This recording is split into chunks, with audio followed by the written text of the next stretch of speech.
Well, the official narrative as you dwell into this is the notion that that nothing comes from ordinary working people from places like Newark or wherever, right? That's one piece. Forget the race issue for a second. Yeah. And the second issue is that all great inventions must come from war, That's or right. you have to be anointed by the military industrial academic complex. Number Yeah. two. The third part of this is that there is a person of color here. Yeah. And in the middle, so that happens, people are calling me fraud. I was given extended of a 2-year lectureship, the head of the department, who I had helped in other areas, Doug Laufenberger, says, Shiva, I'm getting a lot of heat. Okay. Mm-hmm. So suddenly I get a letter saying, oh, we've decided to change our lecture policy. Okay. But you did amazing work. Okay. Yeah. So I'm observing all of this. Now you have to understand what they didn't know, what these guys didn't know was they had screwed around with the wrong Indian. Okay. Because I wasn't a good Indian. Yes.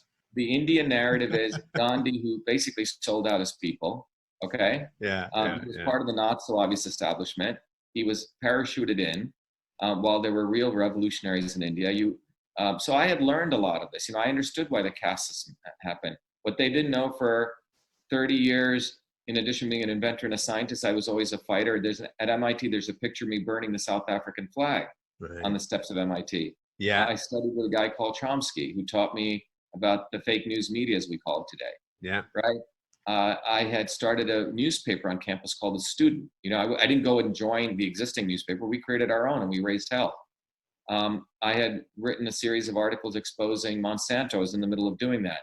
I had gone to India 3 years before this, exposed corruption in the Indian government, under death threats, had to leave, and wrote an important paper called Innovation Demands Freedom. So they were looking at a veteran fighter. Yeah. The only problem was I had never fought for myself, which is a very interesting personal journey.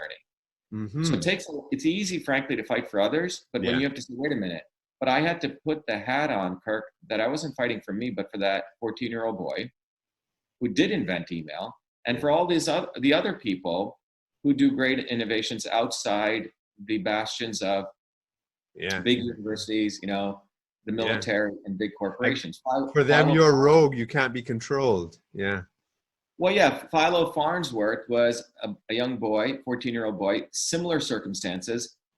He created the first TV, okay? And he went through 60 years, and now there's a statue of him in Washington. The point is, he didn't have the race issue, but he did it outside of the realm of the military-industrial complex or the military-industrial academic complex. RCA stole stuff from him, Mm-hmm. and he fought a 20-year, 19-year Supreme Court battle. He ended up winning, but there's only 1 year patent life left.